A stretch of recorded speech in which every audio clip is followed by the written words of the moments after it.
यवतमाळ जिल्ह्यातील कळंब तालुक्यातील तिरझडा या गावात एकाच कुटुंबातील 4 लोकांचा निर्घृण खून करण्यात आला आहे। या हत्याकांडाच्या घटनेमुळे पूर्ण परिसर हादरला आहे। मृतक हे पारधी समाजातील आहेत। मारेकरी हा या कुटुंबाचा जावई असल्याचे समोर आले आहे। त्याने पत्नी, 2 साळे, सासरा याची हत्या केली। या हल्ल्यात सासू गंभीर जखमी झाली। मंगळवारी दिनांक 19 डिसेंबर रोजी रात्री उशिरा ही घटना घडली। पंडित भोसले, सुनील पंडित भोसले, ज्ञानेश्वर पंडित भोसले, रेखा गोविंद पवार अशी मृतांची नावे आहेत। तर सासू रुक्मा पंडित भोसले या जखमी आहेत। गोविंद विरचंद पवार या आरोपीने या चौघांची हत्या केली। भोसले हे पारधी बेड्यावर वास्तव्यास होते।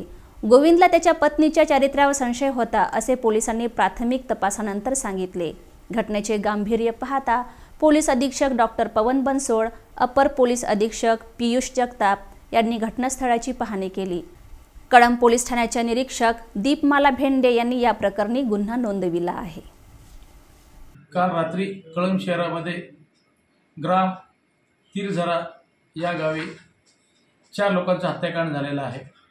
पारधी बेड्यावरती राहणारा गोविंद पवार यांनी त्यांच्या 2 साळ्यांना, पत्नीला आणि सासऱ्याला सबलीने मारून त्यांची हत्या केलेली आहे आणि सासूला एकदम जखमी केलेली आहे। त्यासाठी त्याला रात्रीच अटक केलेली आहे आणि पोलीस बंदोबस्त लावण्यात आलेला आहे। सध्या गावात शांतता आहे। त्यांनी पत्नीच्या संशयावरून म्हणून त्यांनी फिर्यादमध्ये दिलेला आहे। त्या दशकाचा तपास सुरू आहे पोलिसांचा। सध्या पीएम वगैरे सुरू आहे सरकारी दवाखान्यामध्ये।